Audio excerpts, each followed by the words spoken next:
क्या आपको पता है, एक रिपोर्ट के मुताबिक ऑपरेशन सिंदूर के अंदर पाकिस्तान की एयरफोर्स ने अपने 20% इंफ्रास्ट्रक्चर को लूज कर दिया। ये टॉपिक हमारे सीएपीएफ एग्जाम के लिए report writing point of view से काफ़ी ज़्यादा एक्सपेक्टेड है और इसके ऊपर एक रिपोर्ट पूछी जा सकती है। अगर आपने इस वीडियो पे क्लिक कर दिया है तो आई वांट कि आप वीडियो को कंप्लीट करें, क्योंकि अगर आप पीडीएफ के चक्कर में पढ़ोगे तो आपने ऑलरेडी बहुत सारी पीडीएफ टेलीग्राम से डाउनलोड कर रखी होगी, बट आप पढ़ते नहीं होगे। उसी डाउनलोड्स के अंदर ये पीडीएफ भी चली जाएगी और एग्जाम के अंदर अगर आप चाहते हैं कि टॉपिक मिस ना हो तो आप इस वीडियो को एक बार कंप्लीटली वॉच जरूर से कर लें।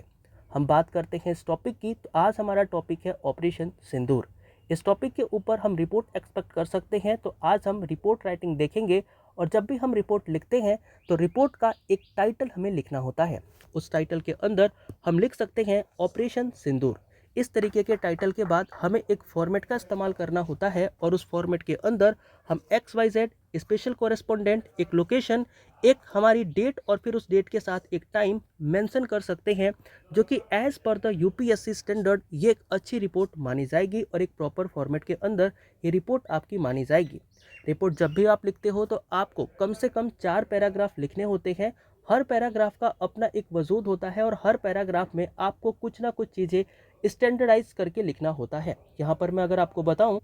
तो इन 4 पैराग्राफ के अंदर जो हमारा सबसे पहला पैराग्राफ होगा उसमें आप इंस्टेंटली ये बता दोगे कि ये जो हमारा टॉपिक है जिसको हम रिपोर्ट लिख रहे हैं ये है क्या, what is happening, what is the news. इस चीज़ को आप एक्सप्लेन करोगे इन आवर फर्स्ट पैराग्राफ। अब यहाँ पर देखो, सबसे पहले पैराग्राफ के अंदर अगर मैं ऑपरेशन सिंदूर की बात करूँ तो हमारे पास क्या न्यूज़ है, क्या डेटा है, हम क्या जानते हैं ऑपरेशन सिंदूर के बारे में। तो हम ऑपरेशन सिंदूर के बारे में ये जानते हैं कि 22 अप्रैल 2025 को जब पहलगाम के अंदर एक टेरर अटैक हुआ था जिसमें 26 सिविलियन की डेथ हो गई थी, जो कि मोस्टली टूरिस्ट थे। तो इस चीज़ का बदला लेने के लिए हमारी इंडियन गवर्नमेंट ने इंडियन फोर्सेस के साथ मिलकर के 7 मई 2025 को ऑपरेशन सिंदूर को लॉन्च किया था। इसके अंदर हमारी जो इंडियन फोर्सेस थी उन्होंने 9 मेजर टेररिस्ट लॉन्च पैड को अटैक किया, जो कि लश्कर तैयबा, जैश ए मोहम्मद और हिजबुल मुजाहिदीन के थे। इसके अंदर हमें यह भी पता लगता है कि ये सारे लॉन्च पैड या तो पाकिस्तान या फिर पाकिस्तान ऑक्युपाइड कश्मीर का हिस्सा हुआ करते थे, जहां पर इंडियन आर्म्ड फोर्सेस ने इनके ऊपर अटैक किया था। अब यहाँ पर जो अटैक हुए थे उसके अंदर हमने एडवांस वेपन का इस्तेमाल किया था, जैसे कि स्कैल्प क्रूज मिसाइल हो गया, हैमर बॉम्बर हो गया और हमारा लॉटरिक मुंटन्स हो गया। इनका हमने क्या किया था, इस्तेमाल किया था। हमें पता लगता है कि ये जो हमारा ऑपरेशन सिंदूर है ये स्ट्राइक दिखाता है कि इंडिया ने अपने इस विचार को, अपने इस चीज़ को कैसे इस तरीके से शिफ्ट किया हुआ है कि वो अपनी टेरिटरी में रहते हुए भी काउंटर टेररिज्म स्ट्रेटजी के ऊपर कितना ज़्यादा अग्रेसिवली वो क्या कर रहे हैं, ध्यान दे रहे हैं। तो इस तरीके से हम फर्स्ट पैराग्राफ के अंदर, फर्स्ट लाइन के अंदर इस इंसिडेंट को एक्सप्लेन कर सकते हैं और बता सकते हैं कि आखिर ये ऑपरेशन सिंदूर है क्या। ऑपरेशन सिंदूर हमारी एक पहलगाम टेरर अटैक का बदला था, जो कि 22 अप्रैल 2025 को हुआ था, जिसके अंदर 26 सिविलियन की डेथ हो गई थी, जो कि मोस्टली टूरिस्ट थे। इस चीज़ का बदला लेने के लिए मई 7, 2025 को ऑपरेशन सिंदूर को लॉन्च किया गया था, जिसके अंदर हमारी इंडियन फोर्सेस ने 9 मेजर टेररिस्ट लॉन्च पैड के ऊपर अटैक किया था, जो कि लश्कर तैयबा, जैश ए मोहम्मद, हिजबुल मुजाहिदीन के हुआ करते थे, जो कि पाकिस्तान या फिर पाकिस्तान ऑक्युपाइड कश्मीर के अंदर चलते थे। इसके बाद हमें यह भी पता लगता है कि इस चीज़ के लिए इंडियन फोर्सेस ने स्कैल्प क्रूज मिसाइल, हैमर बम्बर और लैटरिंग मोनिटर्स का इस्तेमाल किया, जो कि एक एडवांस वेपन है। और ये चीज़ दिखाती है कि कैसे इंडिया अपनी टेरिटरी में रह के भी वो काउंटर टेररिज्म के स्ट्रेटजी के ऊपर कितनी सिग्निफिकेंटली काम कर रही है। अब देखो, ये तो हमारा फर्स्ट पैराग्राफ था जिसके अंदर हमने इस न्यूज़ को, इस चीज़ को एक्सप्लेन किया। अब हम आते हैं सेकेंड पैराग्राफ के ऊपर। बट मैं सेकेंड पैराग्राफ को बताऊं इससे पहले मैं आपसे ये पूछना चाहता हूं कि अगर क्या हो आपको मैं ये कहूं कि आप पेपर 1 के अंदर सिर्फ 10 आवर में अपने 10 मार्क्स बढ़ा सकते हैं। सुन के थोड़ा अजीब लगेगा, बट ये पॉसिबल है। पॉसिबल कैसे है? क्योंकि मैंने लॉन्च किया है कंप्यूटर का एक बैच, जो कि स्पेशली फोकस करता है यूपीएससी, सीडीएस और सीएपीएफ के अंदर पूछे जाने वाले कंप्यूटर के सवालों को। इसके अंदर टोटल हम 16 टॉपिक करने वाले हैं और ये जो टॉपिक होंगे इसके अंदर पूरा बेसिक से लेकर के जितने भी लेवल तक के हमारे कंप्यूटर के क्वेश्चन पूछे जाते हैं उनको हम कवर करेंगे और ये सारा का सारा सिलेबस आपको 10 आवर के अंदर मिल जाएगा। इसके अंदर अंदर हम generation of computer, computer architecture, memory, input output devices, storage devices, computer software, internet networking, computer security, MS word, MS PowerPoint, MS Excel और इंपोर्टेंट कंप्यूटर के फैक्ट एंड PYQs भी आपको देंगे, जिससे कि आप अपने कंप्यूटर की प्रिपरेशन काफ़ी अच्छे कर सकते हैं with a high quality notes and PDF। ये बैच आप इनरोल कर सकते हैं अभी सिर्फ 100 रुपये के अंदर, क्योंकि ये फर्स्ट 100 स्टूडेंट के लिए सिर्फ 100 रुपये में है। बाकी इस चीज़ के रिगार्डिंग अगर कोई भी इन्फॉर्मेशन चाहिए तो आप मुझे व्हाट्सअप के ऊपर या फिर टेलीग्राम के ऊपर कनेक्ट कर सकते हैं। टेलीग्राम पे भी आप आ जाना, वहाँ पे भी PDF मिल जाएगी, तो आपको पढ़ने में आसानी होगी। बाकी यहाँ पर आप मुझसे कनेक्ट कर सकते हैं और कहीं ना कहीं आप इस बैच को इनरोल करके अपने 10 मार्क्स पेपर 1 के अंदर इंक्रीज कर सकते हैं। बाकी इस चीज़ के बारे में और जानकारी चाहिए तो यहाँ पे वीडियो आ रही होगी, उस वीडियो को आप क्लिक करके देख सकते हैं। बाकी आते हैं हम अपने सेकेंड पैराग्राफ के ऊपर।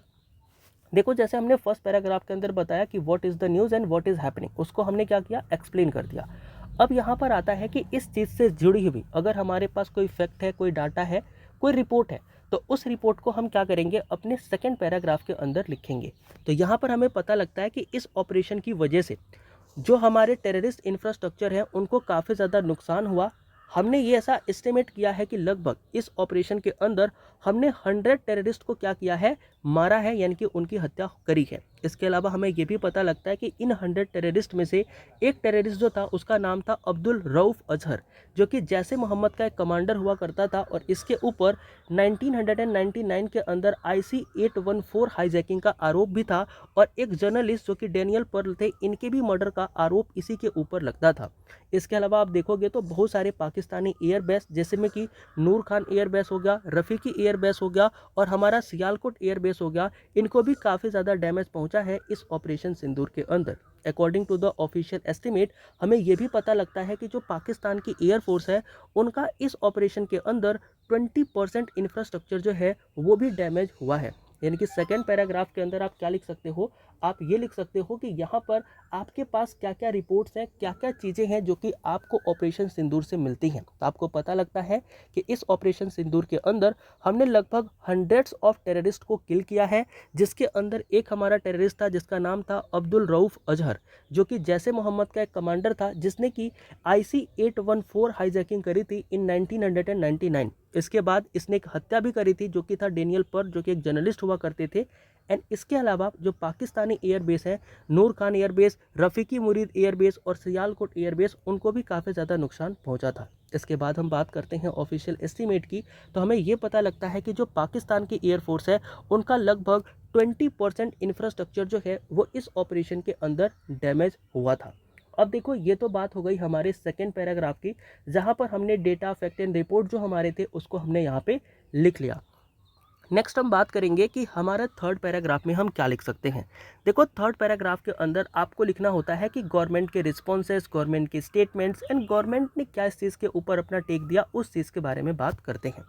देखो, गवर्नमेंट की जब टेक की बात करते हैं, जब गवर्नमेंट की बात करते हैं, तो यहाँ पर हमें पता लगता है कि जो इंडिया का रिस्पॉन्स था, यानी कि इंडिया का जो ये रिस्पॉन्स था ना इन ऑपरेशन सिंदूर, वो एक बैलेंस था और स्ट्रॉन्ग मैनर को दिखाता था कि इंडिया जो है वो काउंटर टेररिज्म को लेकर के काफ़ी ज़्यादा एक तरीके से स्ट्रॉन्ग पक्ष में है और वो उस चीज़ को काफ़ी ज़्यादा फेवर भी करती है कि वो टेररिज्म को काउंटर करे। इस चीज़ के ऊपर हमारे जो डिफेंस मिनिस्टर हैं राजनाथ सिंह जी, ये क्या कहते हैं, ये कहते हैं कि जो इंडिया की कैपेसिटी है जिससे कि हम लार्ज अटैक्स क्या कर सकते,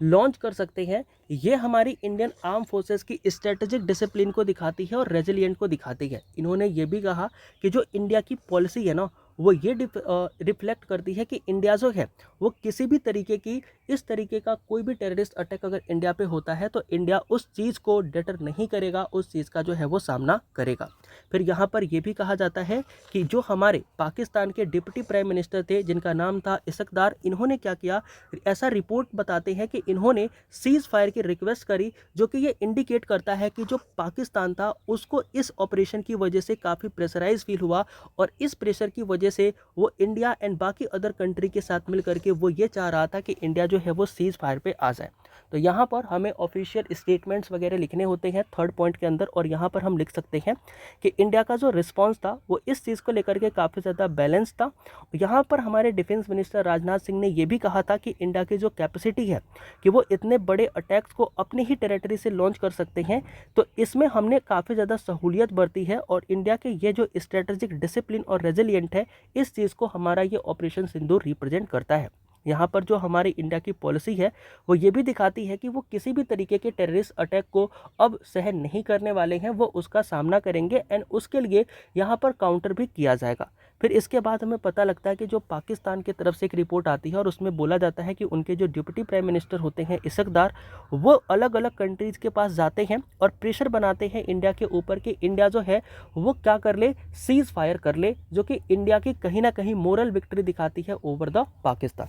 फिर यहाँ पर हम आते हैं अपने लास्ट पैराग्राफ के अंदर, जहाँ पर हमें गवर्नमेंट इनिशिएटिव एंड कुछ और भी चीज़ें जिसकी वजह से ये चीज़ जो है वो काफ़ी फ्रूटफुल रही, अच्छी रही, इस चीज़ को हमें यहाँ पर मेंशन करना होगा। तो यहाँ पर हम लिख सकते हैं कि operation Sindoor become a landmark event in the India's national security policy, यानी कि भारत की सिक्योरिटी पॉलिसी के अंदर ये जो ऑपरेशन सिंदूर था ये एक लैंडमार्क इवेंट हमारा होता है। इसके अंदर हमने देखा कि कैसे हमने अपने सर्जिकल स्ट्राइक के स्कोप को थोड़ा और बढ़ाया, और इसके अंदर हमने टारगेट किया लोकेशंस को अपनी ही कंट्री के अंदर रहते हुए, और जो टेरिटरी से बाहर दुश्मन की बोल सकते हो कि कैंप हैं, दुश्मन के जो लॉन्च पैड हैं, उनको हमने अपनी ही टेरिटरी में रहते हुए नुकसान पहुंचा दिया। तो ये इंडिया की कहीं ना कहीं expanded scope of surgical strike को दिखाता है। इसके अलावा हमें ये भी पता लगता है कि भारत ने इस चीज़ के अंदर अपने इंडिजिनस और एडवांस वेपन सिस्टम का भी काफ़ी अच्छे से इस्तेमाल किया, और हमने Akash air defence system, BrahMos missile and Scalp missiles का भी इस्तेमाल करके ये दिखा दिया